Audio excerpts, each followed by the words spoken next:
Sidang dalam perkara nomor 6 demi keadilan dan kebenaran berdasarkan ketuhanan Yang Maha Esa.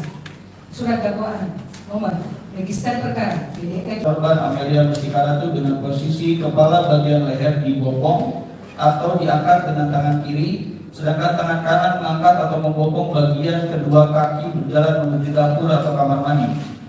Faizal tiba-tiba jalan dengan membawa Amel dibopong. Oh, Pak Yosep mengangkat Amel ke kamar mandi.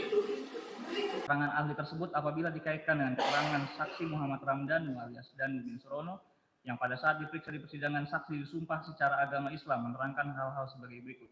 Bahwa setelah tangan kanan terdakwa memegang golok langsung. Salam analisa, salam kehidupan, salam sehat. Sahabat-sahabat AK tolong disimak sampai habis biar tidak gagal paham. Jadi sahabat-sahabat AK sebentar lagi kita mendengarkan putusan hakim. Kita sudah mendengar fakta-fakta persidangan, keterangan-keterangan. Cuma pembuktiannya yang penting, sahabat-sahabat AK. Jadi bukan orang bicara ini, itu fakta, memang fakta, ucapan di persidangan. Tapi pembuktiannya, sahabat-sahabat AK. Itu pembuktian, contohnya ada 3 poin itu nanti. Akan membahas yang nomor 3 tentang baju. Ini kan kita berpikir, adanya Yosep menjadi tersangka, terdakwa karena ucapan Danu. Baju itu dipakai malam itu, gitu. Kita paham dan akan mulai memahaminya, fakta persidangan pembuktiannya sudah diterangkan oleh JPU. Poin 3-nya adalah di saat keterangan Danu peristiwa malam itu, eksekusi Bu Tuti, Amel dan rangkaian peristiwanya, itulah didapat baju itu, bercak itu. Jadi mari kita dengarkan keterangan Danu itu, potongannya aja gitu. Nggak mungkin akan membahas yang 1 jam 1 jam. Nanti silakan cari selengkapnya tempat lain. Habis durasi dia. Kan begitu. Di saat Danu menerangkan bersama di persidangan oleh PH Rohman, bayangkan Yosep memakai baju itu. Masuk di akal enggak? Gitu. Enggak usah membayangkan celananya lah. Kan itu pembuktiannya gitu. Karena pembuktiannya hanya itu yang disampaikan JPU. Bahwa ada korelasi keterangan ahli DNA dengan rangkaian peristiwa yang diucapkan Danu. Kan itu pemahamannya. Pakai akal logika kita sehat. Makanya di saat nanti akan membayangkan Danu bercerita, kan gitu, di depan persidangan akan membayangkan Yosep pakai baju itu. Misalnya di saat Amel dibopong dari kamarnya ke kamar mandi. Nanti juga akan tampilkan dakwaan. Itu juga ada gitu. Jadi HK hanya mengambil potongan cuplikan sampai di saat Amel dibopong Yosep dari kamar ke kamar mandi. Itu kata Danu. Kan itu kata Danu. Sidang dalam perkara nomor 6/IB/2024 dari kedua atas nama terdakwa Yosep Hidayat bin Endi katakan dibuka dan terbuka untuk umum. demi keadilan dan kebenaran berdasarkan ketuhanan Yang Maha Esa. Surat dakwaan nomor register perkara BDK 12 dari SPG dari 02 dari 2024. Identitas terdakwa, nama lengkap Yosep Hidayat bin Endi almarhum, tempat lahir Bandung, umur tanggal. Beberapa saat kemudian terdakwa memanggil saksi Muhammad Ramdhanu Danu dari ruang tamu dan memintanya untuk membantu mengangkat tubuh korban Tuti Suhartini yang ketika itu sudah dalam keadaan meninggal dalam kondisi terduduk di atas karpet dengan kepala tersandar di sofa untuk dibawa ke kamar mandi. Bersamaan dengan itu dari arah kamar korban Amelia Mustika Ratu datang saksi Arigi Reza Pratama alias Reza dan saksi Abi Aulia ikut membantu mengangkat, di mana terdakwa dengan posisi di sebelah kiri korban Tuti Suhartini memegang bagian kepala, saksi Muhammad Ramdhanu alias Danu di sebelah kanan memegang bagian punggung, saksi Arigi Reza Pratama alias Reza dengan posisi di sebelah kiri memegang bagian pinggul, dan saksi Abi Aulia memegang kedua pergelangan kaki. Lalu secara bersama-sama mengangkat tubuh korban Tuti Suhartini, dan ketika akan mengangkat jasad korban Tuti Suhartini dari arah ruang tamu, datang saksi Mimin Mintasi melewati ruang TV menuju ke dapur,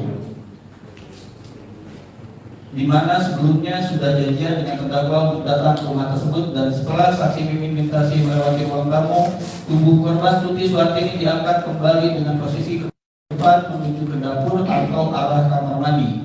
Namun karena tubuh korban terlalu berat, posisi bagian pinggul menempel ke lantai sehingga setengah diseret. Dan pada saat melewati pintu tembok dari ruang tamu atau ruang makan ke dapur, sempat berhenti untuk merubah posisi karena pintu tembok tersebut sempit. Ulangi, pintu tembok tersebut sempit untuk dilewati dengan posisi tersebut. Lalu terdakwa pindah posisi menjadi depan dan menarik ke tiang kiri dan kanan dengan posisi mundur.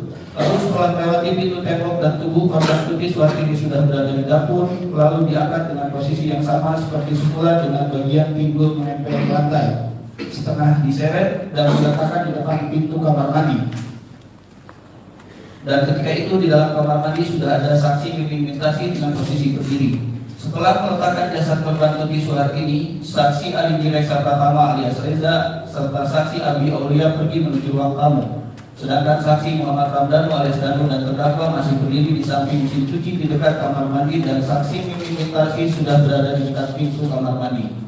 Lalu saksi Mimin Mintasi dengan posisi duduk atau jongkok, kemudian tangannya membuka baju daster atau pakaian yang dikenakan korban Tuti Suhartini dengan cara menarik baju daster atau pakaian yang dikenakan korban ke bagian leher atau ke atas kepala, dan membersihkan tubuh korban dengan menggunakan air yang diambil dari bak kamar mandi tersebut.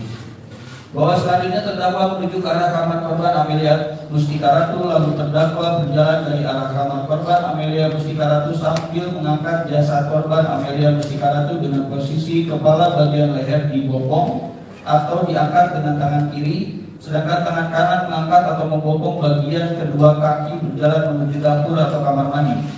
Selanjutnya jasad korban Amelia Mustika Ratu oleh terdakwa diletakkan di bawah dekat kaki jasad korban Tuti Suhartini. Saya pegang golok seperti apa? Langsung memukul kepala bibi. Memukul kepala bibi. Berapa kali pukulannya? Satu kali. Satu kali. Ya. Nah, dan lu lihat langsung begitu setelah dipukul itu posisi Ibu Tuti gimana? Jatuh atau? Sepoyongan dia. Sepoyongan. Ya. Dan lu lihat lukanya ketika dipukul dengan golok itu, Bu Tuti berteriak tidak? Tidak, Pak. Oh. Oke. Soalnya begitu pas langsung gitu, yang setahu saya bibi itu langsung kayak seperti gak sadarkan gitu. Oke. Sempoyongan. Sepoyongan. Nah, setelah dipukul oleh golok itu, apa yang terjadi? Tadi pukul langsung didorong sofa. Didorong sofa. Siap. Terus apa yang dilakukan selanjutnya? Selanjutnya terus didorong, terus sudah itu masuk ke kamar, Pak. Masuk ke kamar, terus? Ya. Terus dia Ke kamar siapa? Ke kamar yang Amel tidur atau ke kamar Bu Tuti? bukan, ke kamar yang satunya lagi. Yang satunya lagi. Ya. Terus? Nah di situ dia tiba-tiba langsung ngambil, udah pegang stick golok. Stick golok. Goloknya kemana? Gak tahu. Oh, jadi bertukar jadi stick golok setelah goloknya dibawa Pak Yosef setelah dipukul, dihajarkan ke Bu Tuti, goloknya dibawa Pak Yosef. Iya. Pak Yosef kemudian masuk kamar, Ya. keluar bawa stick golok. Ya. Oke. Nah, stick goloknya dibawa oleh Pak Yosef dari kamar. Ya. Sementara Bu Tuti sempoyongan di sofa. Ya. Tidak sadarkan diri. Apa yang dilakukan selanjutnya oleh Pak Yosef? Setelah Pak Yosef keluar dari kamar, terus menarik tubuh kaki bibi. Oke. Nah di situ dia mukul lagi, Pak. Mukul bagian apanya?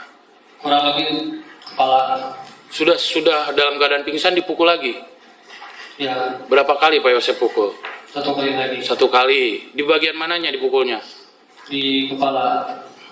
Dan lo lihat langsung itu pukulannya. Ya. Lihat luka yang yang akibat Kalau lihat lukanya tidak jarak berapa jauh dari posisi Danu berdiri dengan dengan Bu Tuti pada saat itu? dari sini ke sini, Pak. Dekat ya? Kelihatannya lukanya? Kelihatan. Bagian mana? Ke sini, Pak. Bagian muka. Ya. Nah, setelah itu apa yang terjadi selanjutnya? Setelah Danu mendekat Pak Yosef, terus Pak Yosef menyerahkan stick golput, terus tenggel. Kenapa harus Danu yang mukul? Kan posisinya udah di bawah itu dah. Pada saat dipukul yang kedua kali oleh Pak Yosef, Ya. dengan awalnya pakai golok, kemudian masuk kamar berubah jadi stick golap, kemudian dipukul oleh Pak Yosef, kemudian Pak Yosef tenggel nu, Ya, nggak mau itu langsung, ya saya nggak, langsung mau gitu. ya Langsung mau. Langsung mau. Terus ketika mau mukul itu kan kondisinya udah di bawah nu gitu. Iya. Berapa kali Danu pukul? Dan Pak, satu kali, Pak. Satu kali, di bagian yang mana? Kalau baginya gigi, Pak. Oke. Bagian gigi. Posisi Bu Tuti pada saat kamu pukul itu, kamu lihat masih hidup atau sudah? Sudah nggak tahu, Pak. Bergerak tidak posisinya ketika kamu pukul? Sudah tidak, Pak. Tidak ya. Ya. Setelah itu apa yang dilakukan oleh Danu? Setelah mau mukul, kemudian mau ke kiri, Pak, untuk Ya. keluar tamu. Oke. Dari situ si Arigi masuk ke kamar, Pak. Masuk kamar siapa? Yang barusan Oke, yang bekas Pak Yosef masuk pertama. ngambil stick golap itu. Ya. Terus? Nah, setelah Danu menoleh lagi, kemudian kita tiba-tiba semuanya golok ke bibi, Pak. Danu juga Arigi, Pak. Arigi ngambil golok yang di kamar, Iya. langsung ngambil golok juga memukulkan ke Ke bibi. bibi. Itu dia, ya. Dalam posisi yang sudah tidak berdaya itu langsung dihajar juga oleh golok. Ya. Oke. Setelah itu, Setelah itu kemudian saya di tengah-tengah ruang TV. Pas saya lihat ke ruang tamu, Abi nggak ada, Pak. Abi ke sebelah mana tuh? Saya nggak tahu. Terus? Terus hari ini tiba-tiba nyari saya ke kamar Amel. Oke. Nah, setelah Danu lihat, baru di situ ada Abi, Arigi, terus sama Pak Yosef. Nah, ada Amelnya di sana. Ada, Pak. Amel tidak berteriak pada saat itu. Pas Danu masuk, lagi tidur, Pak. Lagi tidur. Terus Ya. dibangunkan atau gimana itu? Tidak. Ah, posisinya gimana? Dia lagi tidur, Pak. Pakai handsfree, Pak, yang melihat. Oke. Apa? Begitu tahu ada Amel posisinya lagi tidur, apa yang kalian lakukan pada saat itu? Tidak ada begitu, pas tiba-tiba pas saya mendekat ke Amel, Oke. Amel lagi bangun, dan Oke. saya pegang tangannya, Pak. Pegang tangan bagian mana? Kiri kan? Bagian kiri. Bagian kiri. Yang kanannya dipegang siapa? Setahu saya Arigi, Pak. Bagian kiri ini ya? Ya, Oke. Bagian kiri ini ya? ya. Langsung bangun pada saat kalian masuk itu. Amelnya Pas saya mau mendekat ke Amel, Amel bangun. bangun, Ya. langsung pegang seperti posisi tadi. Siap. Posisi tadi. Setelah itu apa yang dilakukan?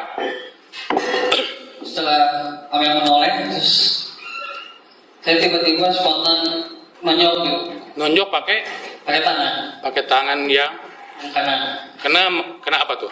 kena mata, Kena mata bagian sebelah mana? sebelah kanan. Sebelah kanan.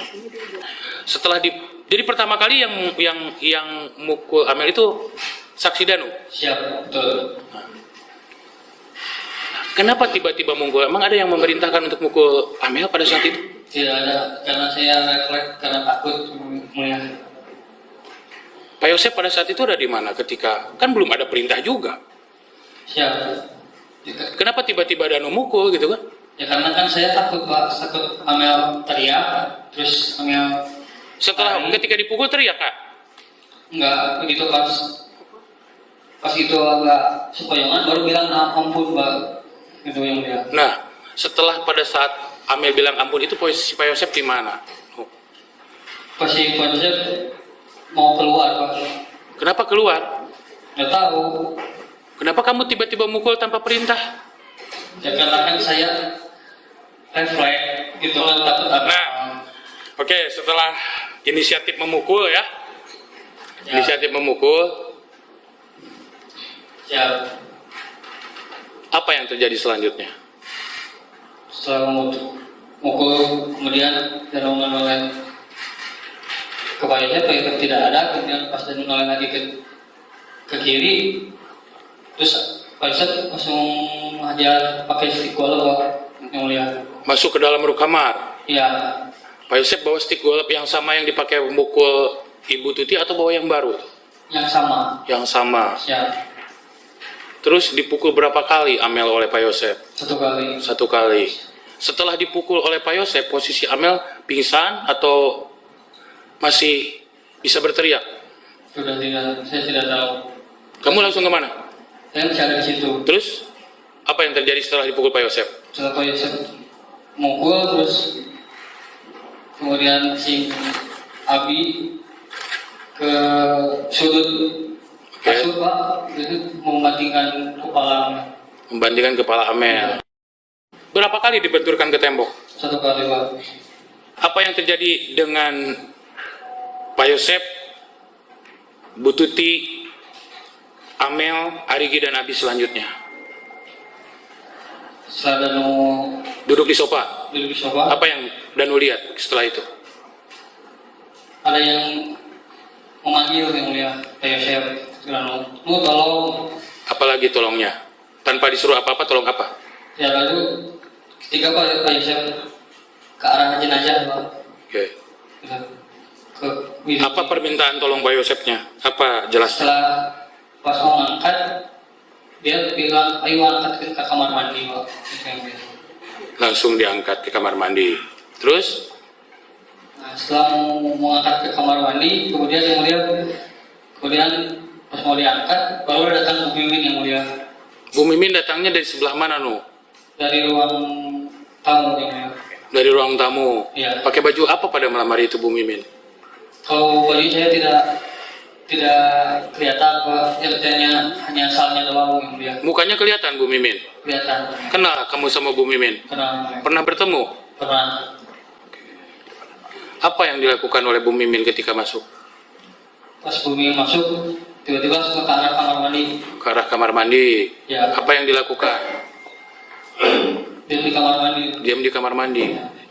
Ngomong nggak Bu Mimin dengan Pak Yosef pada saat datang ke lokasi itu? Tidak. Semua pada diem yang ada di situ. Iya. Tidak ada yang bicara apapun. Tidak ada. Tidak ada perintah selain perintah Pak Yosef ke Danu. Tidak ada. Nah, kemudian dibawa ke kamar mandi. Ya. Sama siapa aja dibawanya? Siap sama Danu, Pak Yosef, Abi sama Adigi yang mulia. Danu, Pak Yosef, Abi, Arigi. Siap. Digotong. Siap. Nah, apa yang dilakukan setelah itu? Setelah ditaruh di luar kamar mandi, kemudian lalu terakhir untuk meninggalkan bibi yang mulia. Itu pas Danu noleh, kemudian barulah di situ Danu melihat baju bibi mulai dibuka. Sama siapa dibukanya? Sama Bu Mimin. Pada saat bajunya dibuka, Pak Yosef ada di situ. Nggak melihat. Saya melihat pas begitu dibuka bajunya aja yang mulia. Pada saat baju Bu Tuti dibuka, Arigi dan Abi ada di mana itu? Sudah masuk ke dalam. Ke dalam lagi ke ruang yang sebelumnya. Ya. Berarti di situ hanya ada Bu Mimin dengan apa? Tubuh Bu Tuti dan Danu. Danu lihat. Ya, ya. Di sebelah mana Danu lihatnya? Di dekat wastafel. Di dekat wastafel ke arah ruangan tengah. Ya. Setelah itu apa yang terjadi? Sudah langsung masuk ke dalam lagi. Ke dalam. Ke ruang TV. Pak. Ke ruang TV. Apa yang dilakukan setelah itu? Setelah Danu duduk di sofa, kemudian pegel Pak, kemudian ya lama, cepat ngelamun, kemudian Pak Yosef tiba-tiba jalan dengan membawa Amel Pak, di bopong. Oh, Pak Yosef mengangkat Amel ke kamar mandi. Oke. Setelah diangkat ke kamar mandi, apa yang dilakukan oleh Pak Yosef? Hakim.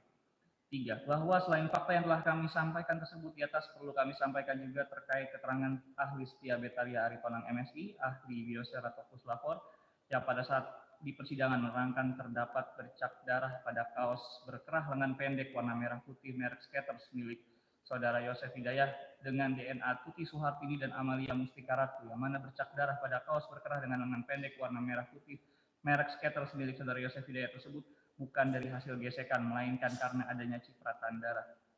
Keterangan ahli tersebut apabila dikaitkan dengan keterangan saksi Muhammad Ramdhanu alias Danu bin Surono, yang pada saat diperiksa di persidangan saksi disumpah secara agama Islam menerangkan hal-hal sebagai berikut.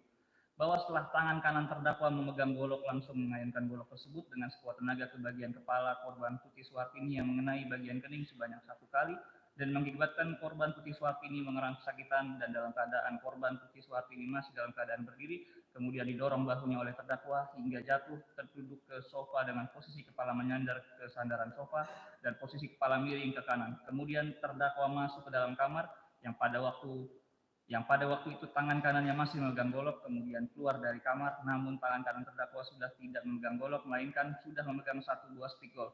Setelah itu dari arah berhadapan dengan korban Tuti Suhartini, terdakwa mengayunkan dengan sekuat tenaga dengan menggunakan kedua tangannya stick golf ke bagian kepala korban Tuti Suhartini sebanyak 1 kali, lalu korban Tuti Suhartini ditarik kakinya oleh terdakwa hingga badannya jatuh ke karpet di atas lantai. Bahwa pada saat melihat korban Amalia Mustika Ratu terbangun, saksi Muhammad Ramdhanu alias Danu bin Surono langsung memukul dengan sekuat tenaga dengan menggunakan tangan kanannya ke arah bagian kening sebelah kanan korban Amalia Mustika Ratu sebanyak 1 kali, sehingga korban Amalia Mustika Ratu terhempas dan terlentang kembali di kasur, lalu tangan kanannya ditarik oleh saksi Ari Mireksa Pratama alias Reza bin Asep Rohimas, sehingga posisi badannya menjadi agak ke depan, kemudian dari arah sebelah kiri datang terdakwa sudah memegang stick golf lalu mengayunkan dengan sekuat tenaga dengan menggunakan kedua tangannya ke arah kening korban Amalia Mustika Ratu sebanyak 1 kali, sehingga posisi kepala korban Amalia Mustika Ratu menjadi miring ke kanan.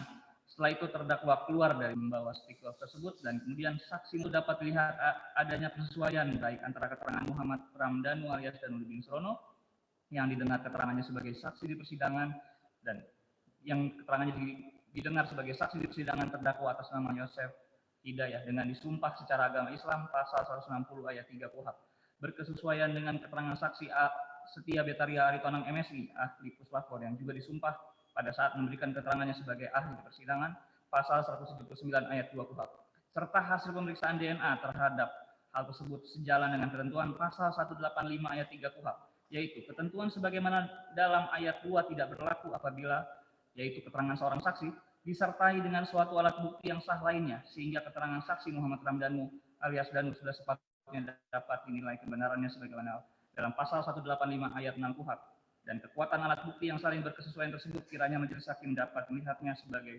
alat bukti petunjuk sebagaimana ketentuan dalam pasal 188 KUHP.